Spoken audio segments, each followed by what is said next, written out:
Business Morning. Well, today we're looking at the second quarter earnings of industrials and some conglomerate stocks listed on the Nigerian Stock Exchange. We dealt with the banks, and today we're looking at this area sector of the market to see just how good their earnings were, and of course to look at the facts behind the figures. Well, joining me to do that is Gabriel Idahosa. He's a financial analyst and economist. Thank you so much, Gabriel, for being here. Thank you. Now, there are quite a number of them. The conglomerates, under that we have the diversified industries as the AJ11Ts, Chelaram, Square. We have the industrial goods and we have the building materials. But let's focus on the building materials, and of course, where else to start than to start with the leader of that pack, Dangote Cement. In the last couple of we've seen Dangote Cement delivering, as it were, in terms of earnings. It's also been consistent in its dividend payment, and of course, we do know that it's the most capitalized stock on the Nigerian Stock Exchange. Well, so let's just quickly look at Dangote's second quarter earnings for the year. Turnover came in at 142 billion naira from 112 previously. That's a 26% climb. Profit before tax at 71.3 billion naira from 58.1 billion previously. That's a 22.8% growth in profit before tax, while its profit for the period came in up 24.2% at 71.1 from 57.2 billion naira. So it just looks like, it just keeps going up higher and higher for Dangote Cement. Looking at these numbers, what's the first thing that comes to your mind? Well, Dangote has established itself as the dominant player in the cement business, and the entire cement industry is just trying to catch up with local demand. They are almost there. So the market is there. Whoever produces cement in Nigeria now is just trying to meet an existing demand. So long as Dangote can produce cement, it will find buyers. So the growth is assured as long as it can expand capacity. And now they are going to go into the export market. Within Africa, there's a huge shortage of cement. So whatever they produce in Nigeria that is not absorbed by Nigeria, they have markets in neighboring countries. So it can just keep growing and growing because this is a product that we have for a long time in our history we're importing. Now, obviously, this company has done so very well, and it's not just the only company that's in that industry. We also have a cement company in northern Nigeria. We have Lafarge, WAPCO, and one or two others. But it looks like Dangote Cement has been able to weather the storm, as well. We know what the present operating environment is and all of that. But it looks like Dangote Cement has just been able to just stand out from the pack. What do you think, perhaps, would be their strongest point that keeps them on top? Well, the real strong point about Dangote is the persistent pursuit of an objective. In spite of all the problems, infrastructure, politics, everything else, they have continued to pursue that objective, to produce enough cement for Nigeria and for Africa. So all the issues like gas supplies, like community relations in Boko, gas pipelines issues, they have consistently dealt with them. They have address the issues. They have not turned back at any point in time. And that's why they are where they are today. A lot of others had gone back because of gas supply, because of community problems, but they just did not look back. They kept dealing with the problems as they came. And now they have got to a situation where no one can compete with them as far as cement production is concerned. In fact, in Africa, not just Nigeria. Obviously, well, I mean, obviously, this is a multi-billion-dollar company. But looking at the earnings for this, what they put out for their profit after tax, 71 billion from 57 billion previously. Looking at all that they've been doing, we know about the recent commissioning of another cement plant at Ibese, about 6 million metric tons a year that it will be producing. Do you think, does that match the earnings, or were you expecting higher in terms of, I mean, they do own about 70% of the market anyhow, so perhaps maybe the earnings could have been better than this, even though it was good. Not really. 20% across the board in performance is good for a market where we all know the issues. They produce their own power. They have to cope with moving the cement by trucks, where in other countries these are moved by railway, which are much cheaper. So they are coping with very high operating costs. So a 20% across the board in this economy is very good. In terms of growth in revenue, growth in profits, across the board, it's very good.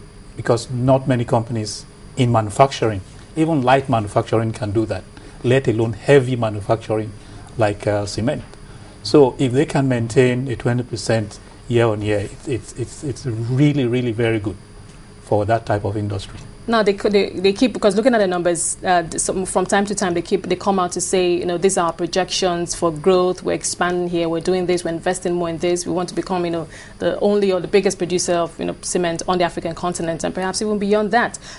Do you think that looking at as an investor, what will be going through the mind of an investor looking at for the stock now, investing in the stock, perhaps long term, is definitely a stock that an investor would want to hold on to?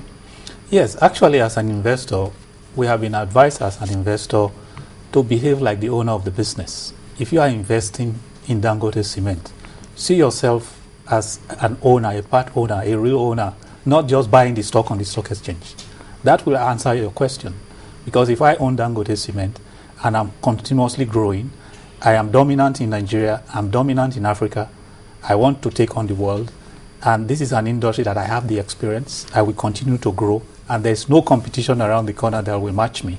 Shortly, in the next, say, 40, 50 years, that is how much long-term you can place Dangote Cement before anyone can try to cash up. So it's a solid hold stock. You buy and hold. You can also speculate in terms of buy and sell. Maybe 20%. Buy and sell? Buy and sell. Between the 20% margin, you can buy and sell. The reason why you want to do that is that there are a lot of profit takers in the market who want to buy and make their money. Well, that's true. We do see it coming up on the losers' tables once in a while. So that's exactly. Perhaps investors just cashing in on gains. Cash in, you buy, you hold on, it appreciates by 15-20%, you take your profits and you move on.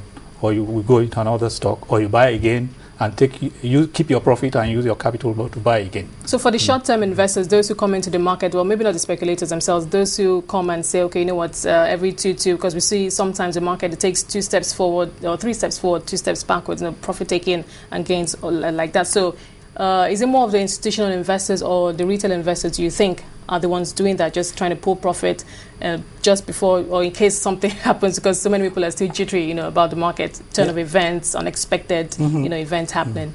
Institutional investors will do that to have cash. If you are an insurance company or a pension fund company that has to pay pensions monthly or pay claims, you want to go into a stock, make 15-20% profits, use the profit to pay your policies and your claims and put the capital back in the market. So you have a lot of institutional investors who do that kind of short-term trading. Then, of course, you have the long-term investors who want to buy and have future appreciation of the stock. So you have both players can play in a stock like Dangote that is consistently growing. Sorry, but which is more beneficial? I don't know, maybe in the short, at least in the short term, at least. Many people have lost money, and many are looking for areas where they can recoup gains, either short term, medium term, and to the long term. But at least for many, for the short term. So, would you advise for the short term taking a profit taking, or just leave the stock alone and let it appreciate over time? It will definitely appreciate over time, as it's going by the numbers we've seen and going by what the company plans to expand and all that we've seen them do on ground. It is always a matter of your objectives. What are your investment objectives? Do you want to invest for a short time, get some profit to address some financial issues and have your capital safe? Or you want to invest for a long time to build wealth over time? If you are, say, 25, 30 years old, you are looking at building wealth when you are 55, which you can retire on.